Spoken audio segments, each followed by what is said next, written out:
It's late May of the year 1941. A two-ship German battle group attempts to break off into the Atlantic on its mission to raid Allied merchant convoys. But due to an unplanned string of events, German commander Admiral Lütjens is compelled into facing the Royal Navy's home fleet, attempting to prevent the Bismarck from entering the open Atlantic. A fierce artillery trade-off ensued, resulting in the sinking of HMS Hood, a symbolic British warship. Enraged, the Royal Navy now employs every possible means to track down and destroy the German raiders. The hunt has begun. While the hunt for the Bismarck is on, you too can rule the seas. This video is sponsored by World of Warships Blitz. Free to play via the App Store or Google Play. World of Warships Blitz allows you to command some of history's greatest warships in thrilling tactical combat. And if you download the game using the link in the description below, once you have skippered to level 4, you will receive a bonus prize pack.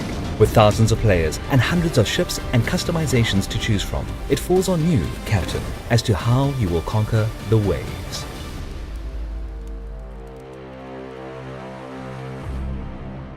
It is the cool, breezy morning of the 24th of May, 1941. A mere hour has passed since the German task force sank the iconic HMS Hood and considerably damaged another British capital ship, HMS Prince of Wales, forcing her to retreat.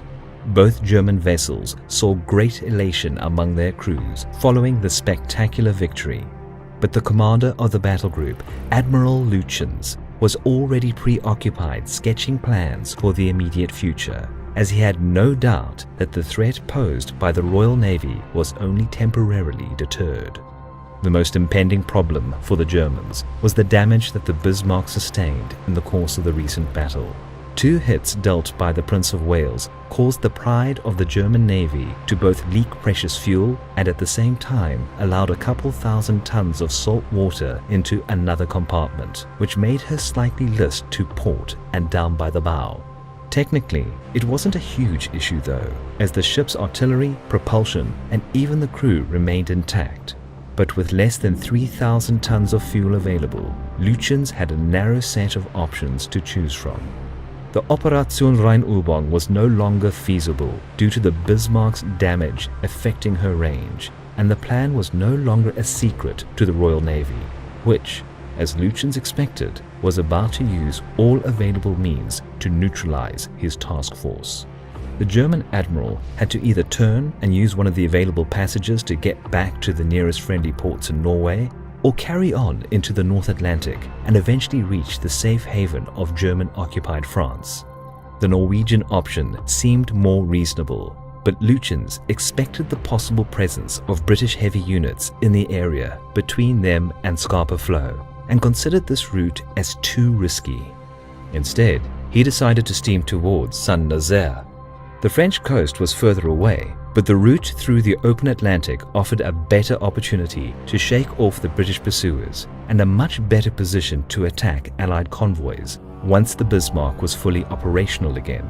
Moreover, Lütjens successfully used the French option months earlier, coming back to the port of Brest with 2 other German battle cruisers. Still, the Bismarck's group was shadowed by 2 British heavy cruisers equipped with superior radar, followed by the damaged HMS Prince of Wales. So the chase group under Admiral John Tovey had reliable information on the German positions.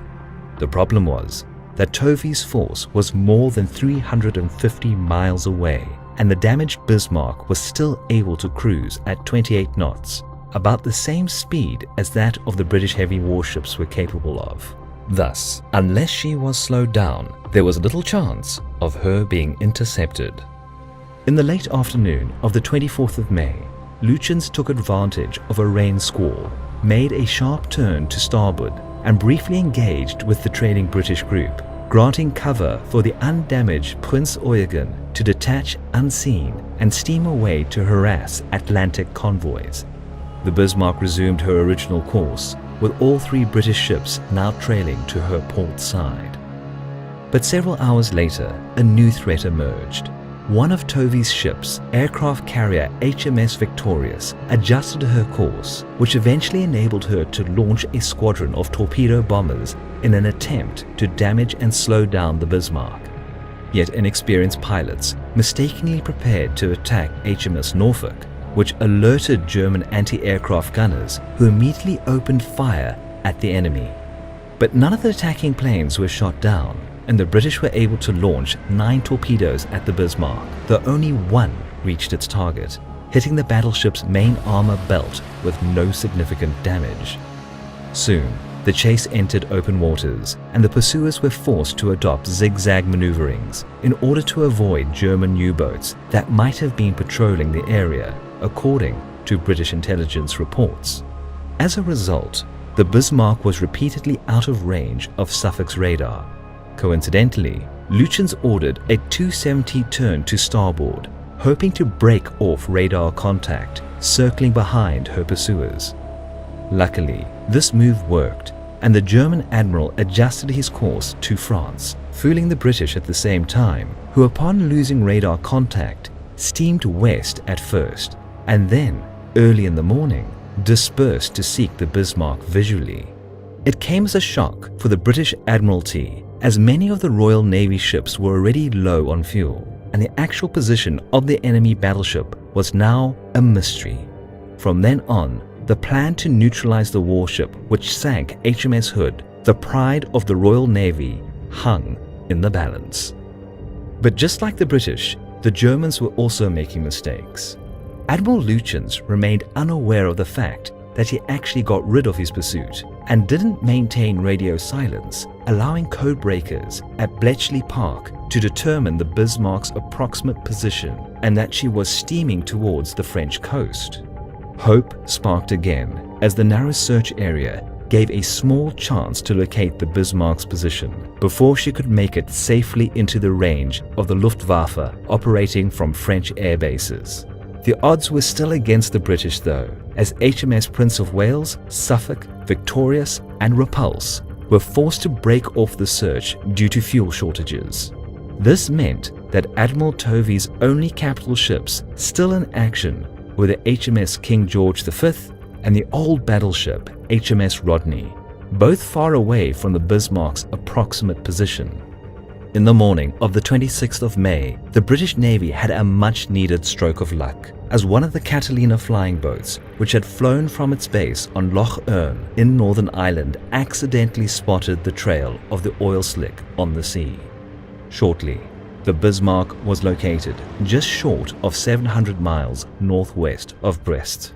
Seemingly, this was good news, but a position also meant that in less than a day, the Bismarck would reach the safe area covered by the Luftwaffe and U-boats.